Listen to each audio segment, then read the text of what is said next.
నమస్కారం. అప్టేక్ జాబ్స్కి స్వాగతం. సినిమాలకి ఆస్కర్స్ ఉంటాయి, అలానే క్రీడలకి లారెస్ స్పోర్ట్స్ అవార్డ్స్ ఉంటాయి. ఈ లారెస్ స్పోర్ట్స్ అవార్డ్స్ అనేది ఒక యాన్యువల్ అవార్డ్స్ అనమాట. అంటే ప్రతి సంవత్సరానికి ఒకసారి ఇస్తారు, just like Oscars for movies. అయితే 2024 సంవత్సరానికి ఈ పురస్కారాలు ఎవరు దక్కించుకున్నారు? అలానే 2030 కల్లా క్లైమేట్ చేంజ్ ఏదైతే జరుగుతుందో దానిని 1.5 డిగ్రీ సెల్సియస్లోకి అరికట్టాలి, దాన్ని లిమిట్ చేయాలి. అలానే కార్బన్ డైఆక్సైడ్ లాంటి ఏవైతే గ్రీన్ హౌస్ గ్యాసెస్ ఉన్నాయో దాని యొక్క ఎమిషన్ని కంట్రోల్ చేయాలి, దానికి సంబంధించి ఎప్పటికప్పుడు ప్రజలకు అవగాహన కల్పించాలి అన్న ఉద్దేశంతో 2015 సంవత్సరంలో ఈ క్లైమేట్ లాక్ అనే కాన్సెప్ట్ని తీసుకొచ్చారు. అయితే రీసెంట్గా వరల్డ్ ఎర్త్ డే రోజున CSIR, council of scientific and industrial research, ఇండియాలోని అతిపెద్ద క్లైమేట్ క్లాక్ని అన్వీల్ చేసింది. ఇక్కడ మీరు దానికి సంబంధించిన ఫోటోని గమనించవచ్చు. ఇంతకీ అసలు క్లైమేట్ క్లాక్ అంటే ఏంటి?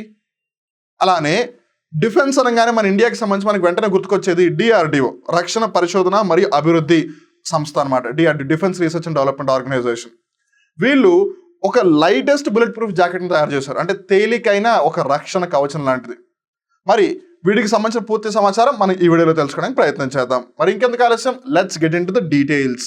But before getting in to the details, let me tell you one thing very clearly. TSPSC group 1 prelims దగ్గరకు వస్తుంది.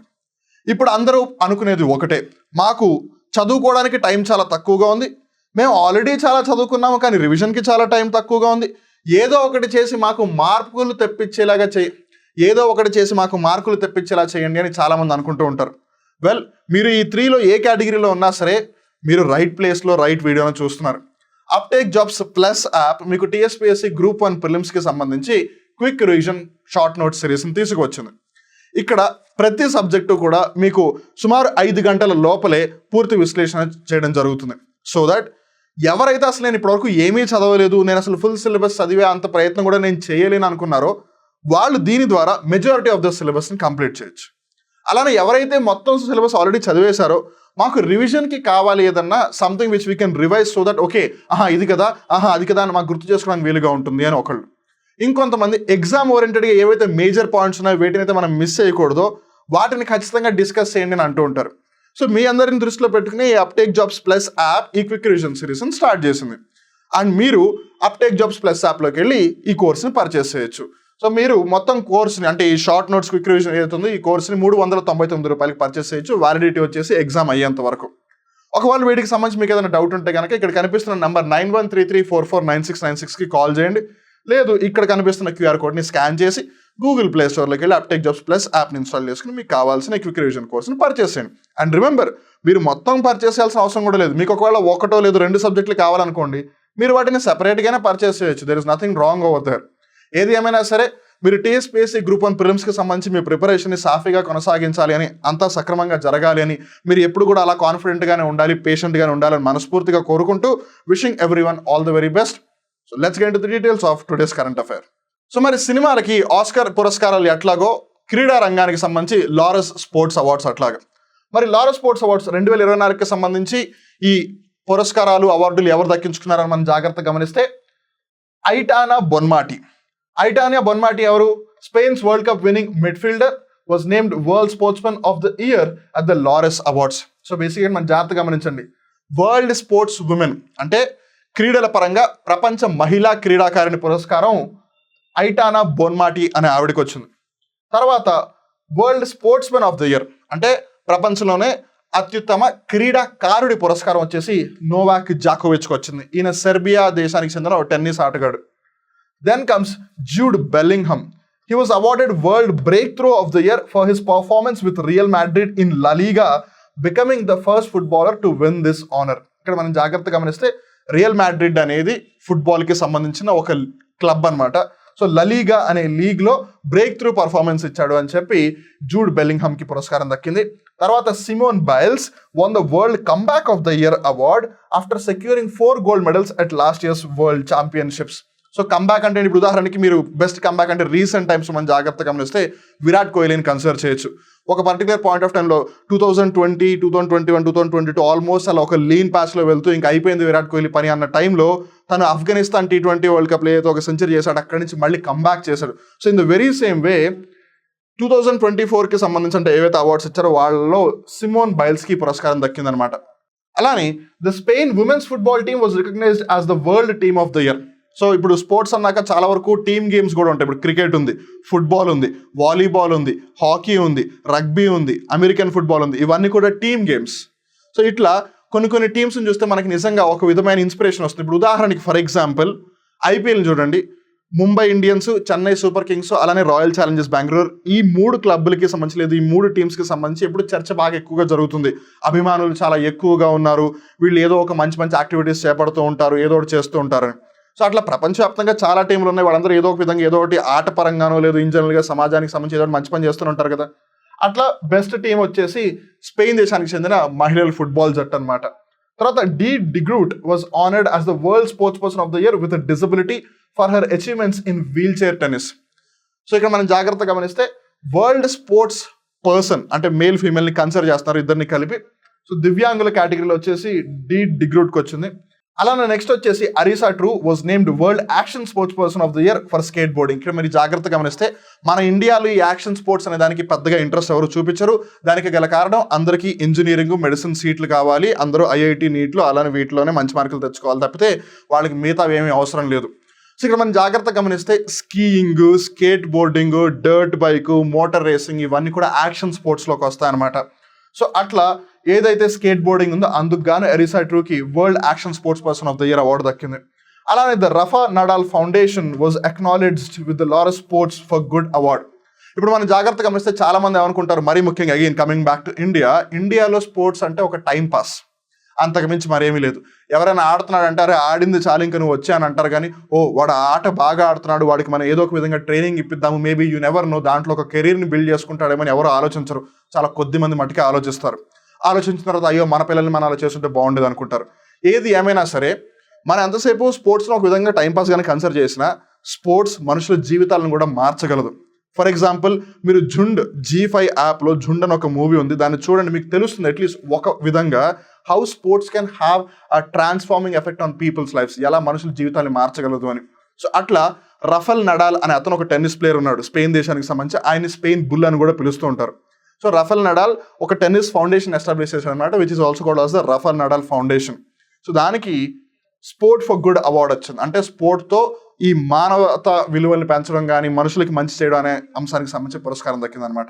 మరి తర్వాత కరెంట్ అఫైర్ వచ్చేసి DRDO develops lightest bullet proof jacket. So ఇప్పటి వరకు డెవలప్ చేసిన అన్ని బుల్లెట్ ప్రూఫ్ జాకెట్స్ లో కూడా DRDO ఇప్పుడు లైటెస్ట్ తయారు చేస్తుంది, అంటే అన్నిటికంటే తేలికైంది. ఇప్పుడు ఆబ్వియస్లీ మనల్ని మనం రక్షించుకోవాలని చెప్పి మన మీద ఒక ఏనుగుని వేసుకోలేం కదా, బికాజ్ ఏనుగు చాలా పెద్దగా ఉంటుంది, దాని కింద ఉంటే మనకేం కదని, వాట్ ఇఫ్ ఆ ఏనుగు మన మీద పడిపోతే. సో అందుకని బుల్లెట్ ప్రూఫ్ జాకెట్ ఎంత లైట్గా ఉండి ఎంత సేఫ్గా ఉంటే అది అంత మంచిది అనమాట. ఎందుకంటే వేసుకోవడానికి చాలా ఈజీగా ఉంటుంది, at the very same time safety and protection will also be there. So considering that DRDO develop చేసింది అనమాట the lightest bullet proof jacket for protection against highest threat level 6 of BIS అంటే బ్యూరో ఆఫ్ ఇండియన్ స్టాండర్డ్స్. ఇంతకుముందు ISI అని వినే ఉంటారు, Indian standard institute, దాన్ని ఇప్పుడు bureau of Indian standard BIS గా పరిగణిస్తున్నారు.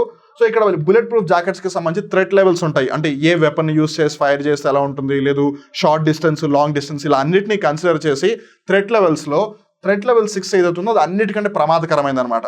సో ఆ థ్రెట్ లెవెల్ 6ని ఇది అచీవ్ చేయగలిగింది, విచ్ మీన్స్ ఈవెన్ ఆ థ్రెట్ లెవెల్ 6 నుంచి ఒకవేళ ఫైర్ చేసినా సరే nothing will be happening to the person who is wearing that lightest bullet proof jacket. So దీన్ని ఇంతకీ ఎక్కడ డెవలప్ చేశారు అంటే DRDOకి సంబంధించిన ఒక అనుసంధానమైన సంస్థ DMSRD, which is at Kanpur, Uttar Pradesh. They has developed India's lightest bullet proof jacket capable of protecting against 7.62 into 54 R API level 6 of BIS 17051 ammunition. నాకు అనుకున్నాం కదా. సో ఇది బేసిక్గా టెక్నికాలిటీస్, మనం అంత డీటెయిల్గా వెళ్ళాల్సిన అవసరం లేదు. But again the point is ఈ లెవెల్ 6 ఆఫ్ BIS అది రీచ్ అయిందన్న సంగతి మనం గుర్తుపెట్టుకోవాలి. The jacket was successfully tested at TBRL Chandigarh according to BIS 17051 2018 standards. So ఎక్కడ టెస్ట్ చేశారు? చండీగఢ్లో. టెస్ట్ చేసింది మనకు అంతగా అనవసరం, బట్ డెవలప్ చేసింది ఎవరైనా చాలా చాలా అవసరం.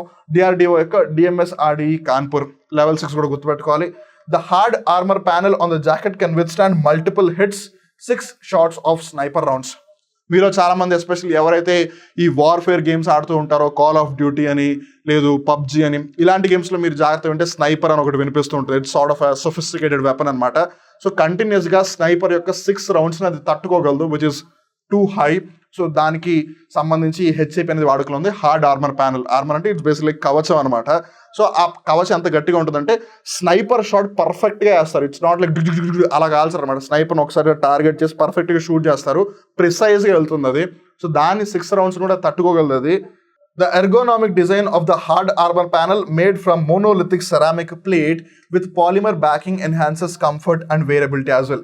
ఎర్గోనామిక్ డిజైన్ అంటే బేసిక్గా ఎంత పర్ఫెక్ట్గా చేస్తే అన్ని విధాలు కూడా అది బాగుంటుంది. ఇప్పుడు ఉదాహరణకి మీరు దాన్ని ఒక పేపర్ లాగా తయారు చేశారనుకోండి, వాట్ ఇఫ్ కొంచెం క్రాస్ నుంచి ఫైర్ చేస్తే ఏంటి పరిస్థితి? అందుకని బాడీకి తగ్గట్టుగా ఆ ఎర్గోనామిక్స్ని మెయింటైన్ చేయగలగాలన్నమాట. సో ఇది చాలా బాగా మెయింటైన్ చేసింది. And that is what the lightest bullet proof jacket is all about. So major things వచ్చేసి లెవెల్ 6 ఆఫ్ BIS దాన్ని అచీవ్ చేయగలిగింది. అలానే 6 షాట్స్ ఆఫ్ స్నైపర్ రౌండ్స్ తట్టుకోగలదు. హార్డ్ ఆర్మర్ ప్యానెల్ ఉంది. ఆ హార్డ్ ఆర్మర్ ప్యానెల్ వచ్చేసి మోనోలిథిక్ సెరామిక్ ప్లేట్తో తయారు చేశారు. అలానే DRDOకి సంబంధించిన అనుసంధానమైన సంస్థ DMSRD కాన్పూర్ దీన్ని డెవలప్ చేసింది. So that's all about the lightest bullet proof jacket made by DRDO. And then comes the third current affair of the day, climate clock. మనలో చాలా మందికి అనలాగ్ క్లాక్ తెలుసు, డిజిటల్ క్లాక్ తెలుసు, అటామిక్ క్లాక్ తెలుసు.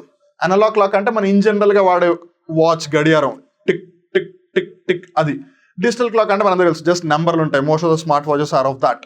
And then one it comes to the point of atomic clock, బేసిక్గా rubidium, caesium వీటిని ఉపయోగించి వాళ్ళు చాలా ప్రిసైజ్గా టైంని మెజర్ చేస్తుంటారు అనమాట. అసలు అటామిక్ క్లాక్స్ అంటే ఏంటి, వాటికి సంబంధించిన ఇన్ఫర్మేషన్ మీకు తెలియకపోతే కనుక వీలైతే ఇక్కడ ఐకార్డ్స్లో లింక్ ఇవ్వడానికి ప్రయత్నం చేస్తాము. లేదంటే అప్టేక్ జాబ్స్ ఏదైతే యూట్యూబ్ ఛానల్ ఉందో అక్కడ కరెంట్ అఫైర్స్ ప్లేలిస్ట్లో రీసెంట్గానే మనం ఒక వీడియో చేస్తున్నాం అటామిక్ క్లాక్స్ సంబంధించి. సో దాన్ని ఖచ్చితంగా చూడండి. అండ్ కన్సిడరింగ్ మూన్కి కూడా సెపరేట్గా ఒక టైం పెట్టాలి అని అనుకుంటున్నారు, అక్కడ అటామిక్ క్లాక్ చాలా ఇంపార్టెంట్ రోల్ ప్లే చేస్తుంది కాబట్టి మీరు దాని గురించి ఖచ్చితంగా తెలుసుకుని తీరాలి. బట్ ఎనీవేస్ ఇన్ జనరల్గా ఈ analogue clock, digital clock, atomic clock గురించి అందరికీ తెలిసిన ఈ క్లైమేట్ క్లాక్ గురించి చాలా మందికి తెలియదు. So let's talk about that. Climate clock basic ఏంటంటే council of scientific and industrial research CSIR celebrated the earth day by installing India's biggest climate clock at its headquarters in New Delhi. మరి మనందరికీ తెలుసు world earth డేని April 22వ తారీఖున జరుపుకుంటారు అని. So April 22 world earth day రోజు CSIR ఏం చేసిందంటే తన యొక్క ప్రధాన కార్యాలయం హెడ్ క్వార్టర్స్ ఏదైతే న్యూఢిల్లీలో ఉందో అక్కడ ఇండియాలోనే అతిపెద్ద క్లైమేట్ క్లాక్ను ఆవిష్కరించింది అనమాట. The event highlighted CSIR's commitment to spreading awareness about climate change and its adverse effects. Before getting into the details, ఇక్కడ పిక్చర్ మీరు గమనిస్తే కనుక you can see the biggest climate clock over there. So బేసిక్గా climate clock ఏంటంటే ఇది 2015వ సంవత్సరం ప్రారంభించబడింది. ఎందుకోసం ప్రారంభించబడింది అని అంటే 2030 కల్లా ఏదైతే గ్లోబల్ వార్మింగ్ జరుగుతుందో దాన్ని 1.5 డిగ్రీ సెల్సియస్కి కంట్రోల్ చేయాలి. అలానే ఏదైతే కార్బన్ డైఆక్సైడ్ ఎమిషన్స్ జరుగుతున్నాయో, అంటే ఏదైతే గ్రీన్ హౌస్ గ్యాసెస్ ఒక హరిత వాయువు దాని యొక్క ఉద్గారాలు ఏవైతే విడుదలవుతున్నాయో దాన్ని మనం అరికట్టాలి అని. సో బేసిక్గా ఈ క్లైమేట్ క్లాక్ ఏం చెప్తుందంటే మన ఈ 1.5 డిగ్రీ సెల్సియస్ను ఒకవేళ కంట్రోల్ చేయకపోతే ఎప్పటి లోపల మన విధ్వంసాలను చూడాల్సి వస్తుంది. అంటే 2030 కల్లా టార్గెట్ పెట్టుకున్నారు 1.5 డిగ్రీస్. ఖచ్చితంగా 2030 అని ఏం లేదు. ఇప్పుడు మనం గ్లోబల్ వార్మింగ్ ఫాస్ట్గా చేస్తున్నాం అనుకోండి, అప్పుడు 2029 కూడా వచ్చేయచ్చు. మనం ఒకవేళ కొంచెం మంచి పనులు చేస్తున్నాం అనుకోండి, మేబీ అది 2030 కాస్త 2031కి వెళ్ళొచ్చు. సో దానికి సంబంధించి వాళ్ళు ఇంకా మనకి ఎంత టైం మిగిలి ఉంది పర్యావరణాన్ని కాపాడుకోవడానికి అని చెప్పి ఈ క్లైమేట్ క్లాక్ని తీసుకురావడం జరిగింది. ఈ క్లైమేట్ క్లాక్ కేవలం మనకి ఇంకా ఎంత సమయం మిగిలి ఉంది ఈ విధ్వంసాన్ని అరికట్టడానికి అనేది చెప్పడంతో పాటు CO2 ఎంతవరకు రిలీజ్ అవుతుంది అనేది కూడా మనకు చెప్తూ ఉంటుంది అనమాట. సో అలా ఇండియాలోని అతిపెద్ద క్లైమేట్ క్లాక్ని CSIR తన యొక్క హెడ్ క్వార్టర్స్ న్యూఢిల్లీలో ఏదైతే ఉందో అక్కడ ఆవిష్కరించింది. అలానే CSIR మిగిలిన తన యొక్క ఏవైతే వేరియస్ అదర్ ఇన్స్టిట్యూషన్స్, బ్రాంచెస్ ఉన్నాయి, డిపార్ట్మెంట్స్, వాటిలో కూడా ఇవన్నీ ఇన్స్టాల్ చేస్తుంది, ల్యాబొరేటరీస్లో కూడా. అలా చేయడం వల్ల ఏమవుతుంది, బేసిక్గా it is time to promote awareness and action towards climate change mitigation. So మీరు ఇప్పుడు క్లైమేట్ క్లాక్ గురించి తెలుసుకున్నారు కాబట్టి మీ తోటి ప్రజలకు కూడా క్లైమేట్ క్లాక్ గురించి చెప్పండి. Because that is the time that is left for us. మనం ఒకవేళ ఈ టైంలో కనుక సరిగ్గా యాక్ట్ చేయకుండా మనం పోతే పోయిందిలే నా సావు నేను సస్తాను వదిలేసుకుంటే ఖచ్చితంగా మనం సస్తాం. ఎందుకంటే వాళ్ళకి అప్పుడు రేపైనా సావాల్సిందే, కానీ ఆ సావు మనకి ముందు వచ్చేస్తుంది అనమాట. సో అందుకని మనం చాలా జాగ్రత్తగా ఉండాలి. క్లైమేట్ క్లాక్ గురించి అందరికీ చెప్పండి. సో అది ఇవాళ కరెంట్ అఫైర్స్. సో జాగ్రత్తగా గుర్తుపెట్టుకున్నారు కదా. మొదటిది 2024 సంవత్సరానికి సంబంధించి లారెస్ స్పోర్ట్స్ అవార్డ్స్. సినిమాలకి ఆస్కర్స్ ఎంత పాపులరో స్పోర్ట్స్ అవార్డ్స్కి సంబంధించి లారెస్ అవార్డ్స్ అంత పాపులర్ అనమాట. సో అందుకని మిస్ చేసుకోకండి. అలానే డిఫెన్స్కి సంబంధించి మనం ఎప్పుడు DRDO అనే పేరు చర్చించుకుంటూ ఉంటాము. సో వాళ్ళు ఇండియాలోనే ద లైటెస్ట్ బుల్లెట్ ప్రూఫ్ జాకెట్ని తయారు చేశారు. అలానే మూడవది క్లైమేట్ క్లాక్. ఇప్పటివరకు మేబీ చాలా మంది వినకపోవచ్చు, but for the very first time you got to know, I hope it's so. So ఇప్పుడు తెలుసుకున్నారు కాబట్టి మిగతా వాళ్ళకి కూడా చెప్పండి. సో ఇవాళ కరెంట్ అఫైర్ ఇక్కడితో ముగుస్తుంది. నేను మళ్ళీ ఒకసారి చెప్తున్నాను, TSPSC గ్రూప్ 1 ప్రిలిమ్స్ దగ్గరలో ఉంది. సో పరిస్థితులు ఏవైనా, కారణాలు ఏవైనా సరే ఒక్కొక్కరికి ఒక్కొక్క ప్రాబ్లం ఉండొచ్చు. ఒకళ్ళు ఏమో అసలు నేను ఇప్పటివరకు ఒక సబ్జెక్టే చదవలేదు, నేను అది చాలా తక్కువ టైంలో కవర్ చేయాలనుకుంటున్నాను, ఏదైనా అవకాశం అలానే ఏదైనా దారి ఉందా? కొంతమంది ఏమో నేను మొత్తం సబ్జెక్ట్ చదివేశాను బట్ స్టిల్ నేను కొన్ని మిస్ అవుతున్నాను, నాకు రివిజన్ చాలా చాలా ఇంపార్టెంట్, ఒక 4 to 5 అవర్స్ నాకు ఆ సబ్జెక్ట్ యొక్క రివిజన్ అయిపోయేలాగా నాకు ఎవరైనా హెల్ప్ చేయగలరా? నాకు అసలు ఈ 2 కేటగిరీలు కాదు, నేను 3వ కేటగిరీ పర్సన్ని, నేను జస్ట్ ఒక వీడియో చూస్తాను, ఆ వీడియోలో ఏవైతే ఇంపార్టెంట్ టాపిక్స్ అవి చెప్పండి చాలు, నేను అవే ప్రిపేర్ అవుతాను, అవే ఎగ్జామ్లో వస్తాయని నేను భావిస్తాను అని అనుకుంటూ ఉంటారు. సో మీరు ఈ 3 కేటగిరీస్లో ఉన్నా, లేదు ఇంకో 4th కేటగిరీ మీకు తయారు చేసుకున్నా సరే, బేసిక్గా టీఎస్పీఎస్సీ గ్రూప్ 1 ప్రిలిమ్స్ని మీరు ఈజీగా క్లియర్ చేసేందుకు అప్టేక్ జాబ్స్ ప్లస్ యాప్ మీకు ఒక క్విక్ రివిజన్ షార్ట్ నోట్ సిరీస్ని తీసుకొచ్చింది. ఇక్కడ ఏవైతే సబ్జెక్ట్స్ కనిపిస్తాయో వాటికి సంబంధించిన క్విక్ రివిజన్ కోర్స్ ఆల్రెడీ యాప్లో అవైలబుల్గా ఉంది. అండ్ మీరు దాన్ని 399 రూపాయలకి అప్టేక్ జాబ్స్ ప్లస్ యాప్లో పర్చేస్ చేయొచ్చు. ఒకవేళ మీరు ఇప్పటివరకు యాప్ని ఇన్స్టాల్ చేసుకోకపోయినట్టయితే ఇక్కడ క్యూఆర్ కోడ్ని స్కాన్ చేసి గూగుల్ ప్లే స్టోర్లోకి వెళ్ళి యాప్ని ఇన్స్టాల్ చేసుకోండి. లేదు మీకు ఏమైనా డౌట్స్ ఉన్నాయనుకుంటే ఇక్కడ కనిపిస్తున్న నెంబర్ 9133449696కి కాల్ చేసి మీ డౌట్స్ని క్లారిఫై చేసుకోండి. ఏది ఏమైనా సరే మీరు టీఎస్పీఎస్సీ గ్రూప్ 1 ప్రిలిమ్స్ ఖచ్చితంగా క్లియర్ చేయాలని మేము మనస్ఫూర్తిగా కోరుకుంటున్నాము. మరొకసారి అందరికీ ఆల్ ది బెస్ట్ చెప్తూ మళ్ళీ ఇంకో కొత్త కరెంట్ అఫైర్ ఎపిసోడ్లో కలుద్దాం. అప్పటి వరకు నేను మీ వివేక్. నమస్కారం.